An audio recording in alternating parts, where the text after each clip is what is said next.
Assalamualaikum warahmatullahi wabarakatuh. Ketemu lagi dengan saya Muhammad Hafid dari Universitas Negeri Semarang.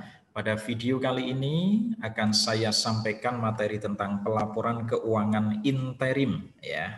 Ini materi pada mata kuliah akuntansi keuangan lanjutan. Semoga video ini bermanfaat, semoga Allah memberikan kemudahan, kefahaman kepada para pemirsa semua, dan semoga pemirsa semua sukses meraih masa depan. Amin ya rabbal alamin. Apa yang dimaksud dengan laporan keuangan interim? Laporan keuangan interim merupakan laporan keuangan yang berisi baik laporan keuangan lengkap atau laporan keuangan ringkas untuk satu periode interim. Jadi bisa berbentuk laporan keuangan lengkap seperti yang dijelaskan di PSAK nomor 1 tentang penyajian laporan keuangan, atau laporan keuangan ringkas ya untuk suatu periode interim. Itu laporan keuangan interim. Jadi laporan keuangan interim ya laporan keuangan untuk suatu periode interim. Nah, interim itu apa? Periode interim itu. Periode interim adalah satu periode laporan keuangan yang lebih pendek dari 1 tahun buku penuh. Biasanya namanya laporan keuangan itu untuk 1 tahun buku. 1 tahun buku itu adalah 1 tahun ya. Nah, ini lebih pendek dari itu. Definisi yang lain tentang laporan keuangan interim adalah laporan yang mencakup periode waktu kurang dari 1 tahun. Berisi informasi tentang kemajuan atau progres dari kegiatan operasi entitas pada periode tertentu sepanjang tahun. Nah, kenapa laporan keuangan interim ini perlu? Tujuannya adalah untuk menyediakan laporan terkini dari kemajuan operasi entitas kepada investor dan pihak lain yang berkepentingan. Saudara bayangkan coba kalau misalnya bulan ini itu bulan Oktober. Masa investor atau calon investor atau pihak lain ketika melihat kinerja perusahaan harus mendasarkan pada laporan keuangan 31 Desember tahun 2019. Kan sudah tidak update, sudah lama. Kita posisinya di Oktober 2020 ini.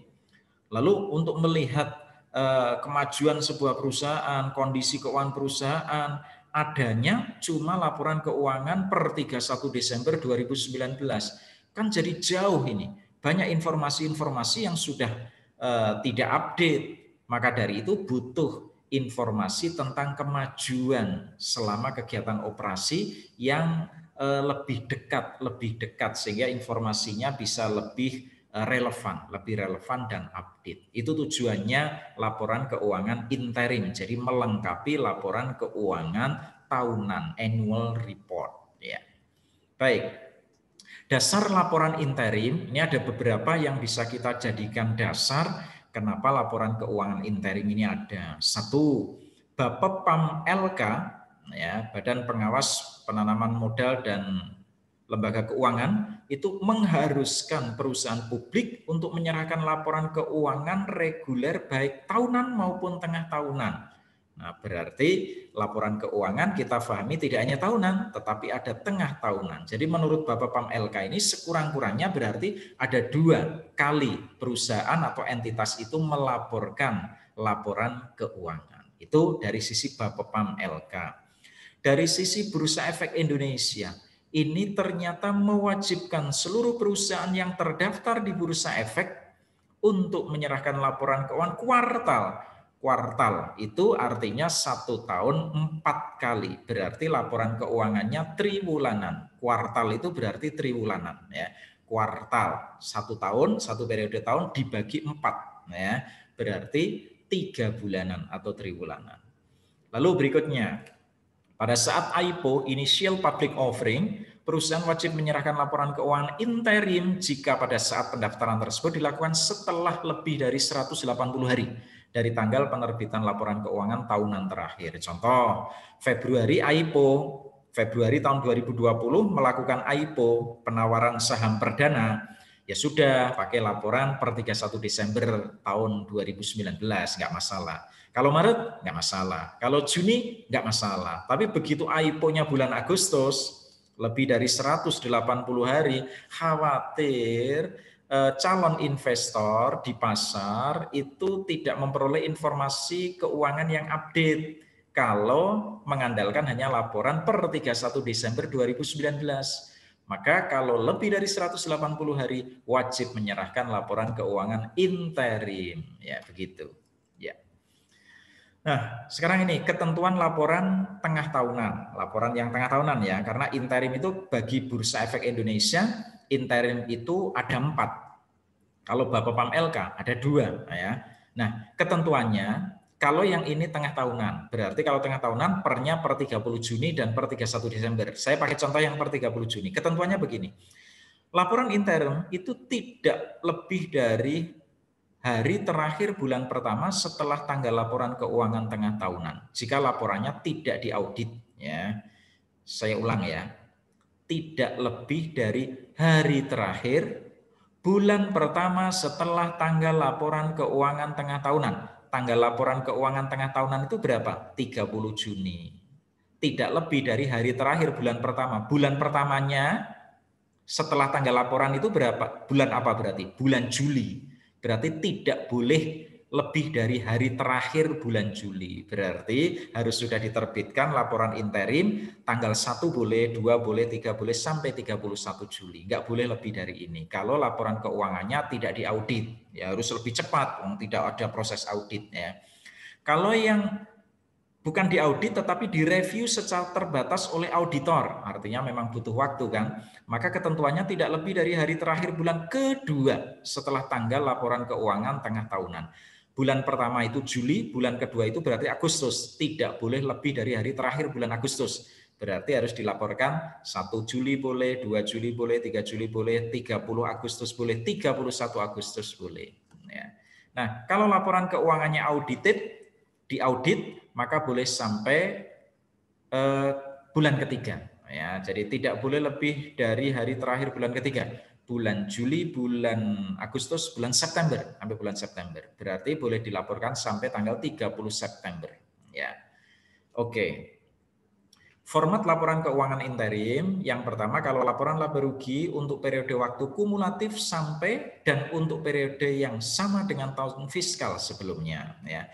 Neraca pada akhir tengah tahun berjalan dan neraca untuk periode yang sama pada akhir tahun fiskal sebelumnya. Akan tetapi sangat diperlukan pemahaman fluktuasi musiman dari kondisi keuangan perusahaan. Oke, itu hal lain ya, pasti. Ya. Laporan arus kas pada akhir periode waktu kumulatif berjalan dan untuk periode yang sama untuk tahun sebelumnya. Catatan atas laporan keuangan yang menjelaskan saldo yang disajikan dalam laporan keuangan.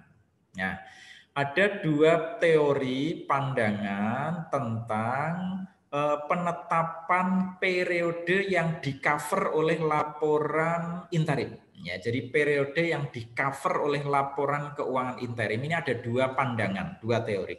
Teori diskrit dan teori integral. Teori diskrit dan teori integral. Kalau menurut teori diskrit, pelaporan interim atau discrete theory of interim reporting memandang tiap periode interim sebagai dasar periode akuntansi untuk dievaluasi seakan-akan periode tersebut merupakan periode akuntansi tahunan. Jadi kalau tengah tahunan, itu tengah tahunan pertama dengan tengah tahunan kedua. Tengah tahunan pertama itu seolah-olah satu periode utuh. Tengah tahunan kedua juga satu periode utuh, berarti dimulai 1 Juli sampai 31 Desember. Yang pertama 1 Januari sampai 30 Juni, yang kedua 1 Juli sampai 31 Desember. Itu dipandang sebagai periode akuntansi tahunan. Begitu juga dengan yang triwulan. Permintaan dari Bursa Efek Indonesia. Triwulan berarti triwulan 1 itu 1 periode, triwulan 2 1 periode, triwulan 3 1 periode, triwulan 4 seperti 1 periode akuntansi. Itu kalau diskrit. Nanti ada contohnya, semoga lebih mudah gambarnya. Kalau integral, teori integral pelaporan interim atau integral theory of interim reporting memandang periode interim sebagai bagian dari periode tahunan, ya. Jadi triwulan 1 itu bagian dari 1 tahun, triwulan 2 juga bagian dari 1 tahun. Nah, di Indonesia, PSAK di Indonesia itu menganut teori yang kedua, integral. Seperti apa toh Pak teori diskrit, teori integral? Ini gambarannya. Ini ya. Yang atas teori diskrit, yang bawah teori integral. Kalau teori diskrit ini memandang, misalnya ini saya buat triwulanan ya, dengan warna-warna yang berbeda ini. Boleh setengah tahunan boleh, ini saya membuat contoh yang triwulan. Kalau teori diskrit itu periode pertama ini. Nah, periode pertama, 1 Januari sampai 31 Maret. Periode keduanya ini, 1 April sampai 30 Juni. Karena memandang ini seperti satu periode akuntansi, memandang ini seperti satu periode akuntansi. Periode ketiga seperti ini, periode keempat seperti ini. Itu dinamakan teori diskrit. Kalau teori integral, ya, jadi laporan keuangan interim merupakan bagian dari laporan keuangan tahunan. Ini yang dianut di Indonesia. Maka periode pertama seperti ini, 1 Januari sampai 31 Maret. Nah, periode keduanya ini. Jadi bagian dari tahunan, ya, bagian dari tahunan. Maka periode keduanya adalah tetap 1 Januari sampai 30 Juni. Periode ketiga ini. Periode keempat ini. Ya, jelas ya, semoga jelas. Indonesia menganut yang teori integral, ya. Standar pelaporannya, bentuk laporan keuangan interim sama dengan bentuk laporan keuangan tahunan. Pendapatan harus diakui dan dilaporkan pada periode diperolehnya dan tidak dapat ditangguhkan ke periode lain untuk menyajikan arus pendapatan yang lebih stabil. Nggak boleh ditangguhkan biar pendapatannya stabil, begitu nggak boleh. Ya. Pendapatan dari usaha musiman seperti pertanian, produk makanan dan hiburan tidak dapat dimanipulasi. Ya, apa adanya, sesuai terjadinya. Sajian komparatif itu ada dua jenis ya. Laporan interim disajikan komparatif dengan laporan interim periode sebelumnya yang sama. Itu untuk laporan laba rugi, laporan perubahan ekuitas dan laporan arus kas. Yang kedua, laporan interim dikomparatifkan dibandingkan dengan laporan tahunan. Lihat ini tahunan tahun lalu. Ini untuk laporan posisi keuangan. Ketentuannya seperti itu. Ya, contoh laporan keuangan interim. Saya menggunakan contohnya PT Unilever. Ya. Nah, ini disampaikan bahwa laporan interim ini tidak diaudit. Kalau tidak diaudit tadi ketentuannya apa? 1 bulan ya, 1 bulan ya. Nah, maka ini dilihat, ini dilaporkan tanggal 21 Oktober. Ini berarti sudah memenuhi ya. Tadi periodenya adalah periode per 30 September. Per 30 September disajikan tanggal 21 Oktober. Ketentuannya kan ini. Tidak lebih dari hari terakhir bulan pertama setelah tanggal laporan keuangan tengah tahunan. Kalau tadi tengah tahunan ya, karena ini 30 September triwulan 3 berarti bulan pertama. Bulan pertama setelah 30 September adalah Oktober, bulan Oktober. Tidak boleh lebih dari hari terakhir, tidak boleh lebih dari 31 Oktober. Ini dibuat 21, berarti sudah memenuhi ketentuan. Ya. Lalu ini laporan posisi keuangan interim. Tadi ketentuannya yang dibandingkan adalah laporan periode interim 31 September dikomparasikan dengan tahunan 31 Desember 2019.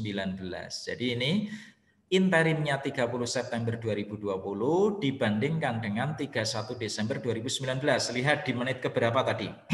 Boleh dilihat ya, ketentuan untuk laporan posisi keuangan. Sedangkan untuk laporan laba rugi dan penghasilan komprehensif, interimnya adalah 30 September 2020 dikomparasikan dengan periode yang sama, 30 September 2019. 30 September. Beda dengan laporan posisi keuangan tadi. Ya. Untuk laporan perubahan ekuitas, ini 30 September 2020 dibandingkan dengan 30 September 2019. Pak, kok tidak seperti tadi Pak formatnya? Ya terserah perusahaan. Ya ini periodenya di sini. Kalau tadi kan seperti ini ya. Nah, ini. Kalau ini seperti ini. Ya mungkin karena masalah layout atau tata letak saja ini pilihannya ya.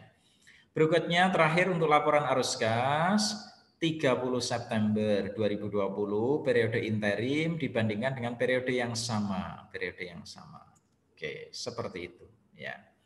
Ini catatan atas laporan keuangannya, seperti itu laporan interim. Jadi laporan yang disusun pada periode interim. Periode interim adalah periode kurang dari 1 tahun, ya, di tengah-tengah itu adalah interim. Semoga bermanfaat. Wallahul muwaffiq ila aqwamit thoriq. Wassalamualaikum warahmatullahi wabarakatuh.